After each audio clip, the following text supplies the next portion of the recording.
जेव्हा आमची मतं घेऊन निवडून येत होते तेव्हा त्यांना गुदगुल्या व्हायच्या आणि आता आमच्यावर टीका करतायत। पण गीते साहेब लक्षात ठेवा, या ठिकाणी खरी शिवसेना आमच्या सोबत आहे, कारण हिंद हृदय सम्राट शिवसेना प्रमुख बाळासाहेब ठाकरे यांच्या विचारावर चालणारे आमचे एकनाथराव शिंदेजी हे आता आमच्या सोबत आहेत। त्याच्यामुळे ज्यांनी बाळासाहेबांचा विचार सोडला त्यांच्या सोबत जनता कधीही जाणार नाही।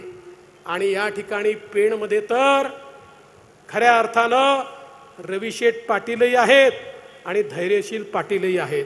काय उरलं आता? इथे काही उरलंच नाहीये।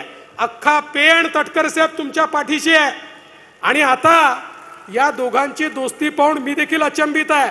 रविशेठ पाटील मला म्हणतात काही झालं तरी धैर्यशील पाटलांच्या कडे तुम्ही लक्ष ठेवलं पाहिजे। धैर्यशील पाटील म्हणतात रविशेठ पाटलांना डावलू नका।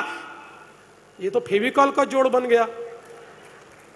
पण मी आज तुम्हाला हे देखील सांगतो धैर्यशील पाटील, तुम्ही चिंता करू नका, या ठिकाणी तुमच्या पाठीशी उभा राहण्याचा निर्णय आम्ही घेतलाय।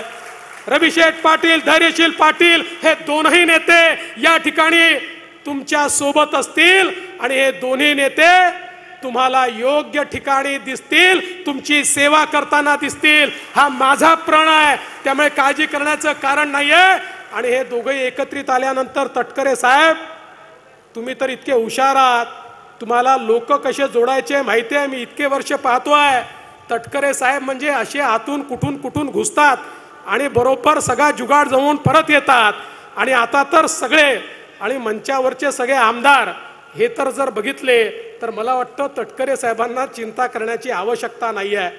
मी तुम्हाला एवढीच विनंती करण्याकरता आलो आहे, आता हे लोक जाहीरनामे घोषित करतायत। काल शरद पवार साहेबांनी परवा जाहीरनामा घोषित केला, आता 542 लोकांमध्ये जे 10 लोक उभे करतात त्यांचा जाहीरनामा। काल उद्धव ठाकरेजींनी आपला जाहीरनामा घोषित केला, त्यांचा जाहीरनामा तर घोषित व्हायच्या आधीच जमिनीवर पडला। जाहीरनाम्यालाही मान्य नव्हतं की त्यांच्याकडनं आपण घोषित व्हावं।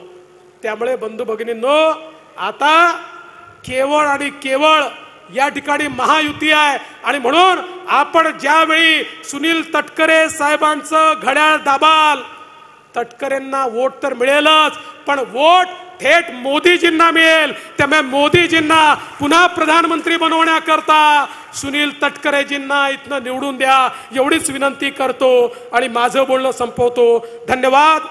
जय हिंद, जय महाराष्ट्र। धन्यवाद फडणवीस साहेब।